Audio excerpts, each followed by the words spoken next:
If you watch MMA for long enough, you'll begin to notice that very few escape from the sport unscathed. And for this list, we're going to take a look at fighters who seem destined to have a clean, undisputable legacy, only for their reputations to take a hit before it was all said and done. Now, without further ado, and ranked in no particular order, here are some great careers that got tarnished in MMA.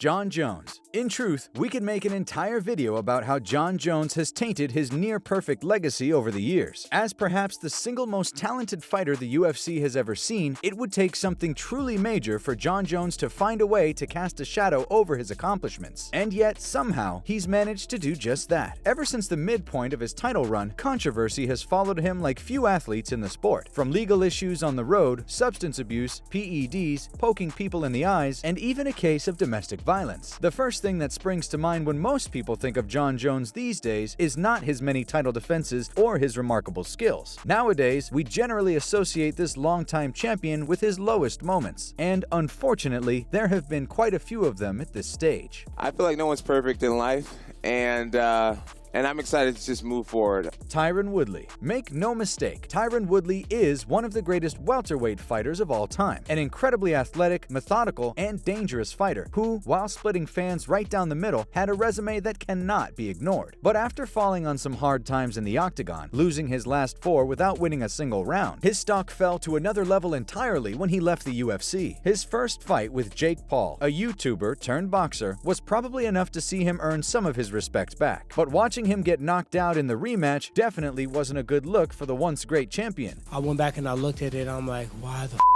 did I drop my hand? In this sport, it only take one mistake. Sadly, Woodley's stock really did take a few hits by the time he hung up his gloves. A legendary fighter, but one who struggled to end on the right note. BJ Penn. If you haven't been properly introduced to this legendary lightweight and welterweight champion, we'd urge you to watch some classic BJ Penn fights as soon as you get the chance. Because these days, he is sadly known more for the latter portion of his MMA career, where he went on a historic losing streak. Beginning in October of 2011, the prodigy would come up short in 7 consecutive bouts, most of which were fairly one-sided. And in that time, we saw this once great fighter slowly lose the magic that made him special. Still, despite the string of defeats and Dana White begging him to retire, I want BJ Penn to retire. Penn was given several chances to recapture his previous form. But after getting knocked out in a street fight in 2019, the UFC had finally seen enough. Sure, he's a legendary Hall of Famer, and a lot of us remember him for his best work. But at this stage, it's hard to ignore his dismal final years. Ben Askren. Ben Askren did not find his way onto this list for any form of PED usage or out-of-octagon controversy. As a former ONE and Bellator champion, he instead saw his unbeaten prime career tarnished after a string of bad performances and one pretty awful post-UFC appearance. If Ben Askren had stayed retired after his last fight in ONE FC, he'd probably still be seen as one of the greatest fighters to never compete in the UFC. But by the time he arrived under Dana White's banner, things took a turn for the worse. A controversial win over Robbie Lawler soon gave way to one of the most embarrassing KOs in UFC history, the 5-second flying knee to his great rival, Jorge Masvidal. I was like, oh,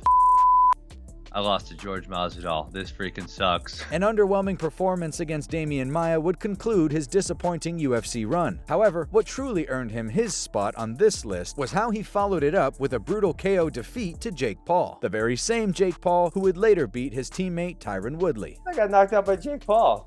Embarrassing. Sure, he's a bigger star now than he ever was before, but the real question is, what was the cost of achieving that? TJ Dillashaw. People already had a lot of reasons to dislike TJ Dillashaw before he tested positive for EPO. By all accounts, he was a bit of a sore loser. Good job, but you didn't beat me. And his tendency to spar with an over-competitive edge became a problem. So much so that it reportedly led to the early retirement of his ex-teammate Chris Holdsworth. I shot in on TJ and, I was on all fours.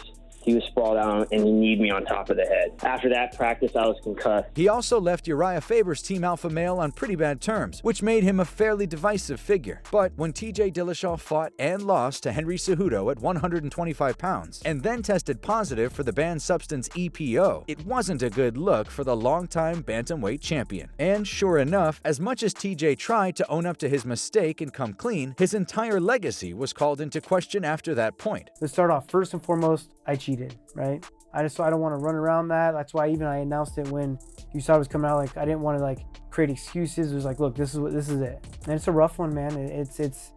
It's hard not to hate yourself a little bit, you know? Every good story needs a villain, but TJ Dillashaw took that concept to a different level. Sure, there are undoubtedly some things to enjoy about his exceptional career, but we think it's pretty fair to say that he has damaged his legacy quite heavily. Josh Barnett. Josh Barnett has a history of blatant PED usage that few at the top level can rival. Whether he was a particularly bad example or just terrible at concealing it, his multiple failures over the years have overshadowed his many accomplishments. Not only was he stripped of the UFC heavyweight title for this reason, but it also caused him to be pulled from the biggest fight of his career against Fedor Emelianenko, which actually led to the downfall of the Affliction promotion. Sure, Barnett is still loved by fans in spite of his many mistakes, but few fighters have managed to shoot themselves in the foot quite like the former heavyweight champion. A great career in many ways, but also one that should be considered pretty untrustworthy from start to finish. Chael Sonnen. Next up, we have a spot for the bad guy himself, a man who probably handled being caught for PED usage better than anyone else. I told them to feast their eyes and fantasize. I offer no apology. That's testosterone, ladies and gentlemen. People still adore Chael Sonnen these days, and given his charismatic personality, it's not hard to see why. However, on 2 different occasions, Sonnen was caught using banned substances by the anti-doping agency. Once after his loss to Anderson Silva in 2010, where he tested positive for steroids. The other came up in 2014, prior to UFC 175, where Sonnen failed a random drug test, which caused him to temporarily retire. Of course, in true Chael Sonnen fashion, he owned up to what he did. I don't want to say anything to you that comes off as an excuse. I am guilty. Sonnen had a unique talent of bouncing back from any form of punishment he would receive. After all, he is nicknamed the bad guy, so credit must be given for how true to form he has been. But even with all of that being said, Chael's best moments in the cage have certainly come under some well-deserved scrutiny. Conor McGregor. Like Jon Jones, there's almost a skill to the way that Conor McGregor attracts controversy. In fact, we'd be more inclined to say that he openly invites trouble, in comparison to Jon Jones, who just keeps attracting it. As the biggest star the sport has ever known, Conor McGregor's best years are still held in high regard by the majority of fans. But his recent troubles, both inside and outside of the octagon, have made focusing on the positives quite difficult. Jumping the cage at a rival promotion's event, gathering up a group of friends and attacking a bus filled with fighters, punching an elderly man in an Irish pub, Conor is just about as notorious as they come. And that's just scratching the surface. The double champ does what the he wants! With only 1 win in MMA over the last 6 years, it's easier to focus on what's going wrong with the Irish legend than what's going right. The main question we all have now is whether or not he can turn it all around. We're all aware of just how much one big win can affect a fighter's career. But for now, Conor McGregor's legacy is in a tough spot, and he will have his work cut out for him as he prepares for a return to competition. Ronda Rousey. Speaking of superstars with tainted legacies, Ronda Rousey's massive decline has nothing to do with steroids or legal issues. Instead, it has everything to do with how she handled high-profile setbacks. And being a sore loser caused many fans to turn on the global superstar. No single blow landed by either Holly Holm or Amanda Nunes did more damage to Rousey's stock than her inability to accept a loss. I was literally sitting there and thinking about myself, and then exact second I'm like, I'm nothing. I'm like, what do I do anymore? Do you think about the last couple fights? Do you think about what happened, or have you processed it all? I think I'd just rather not talk about that right now. Unfortunately, Ronda did irreparable damage to her own legacy by how she reacted in defeat, and it's hard to know if the MMA community will ever fully accept her again. As always, if you guys enjoyed the video, please be sure to let me know by leaving a like and subscribing to our channel. Apart from that, thanks so much for watching, and we'll see you on the next one.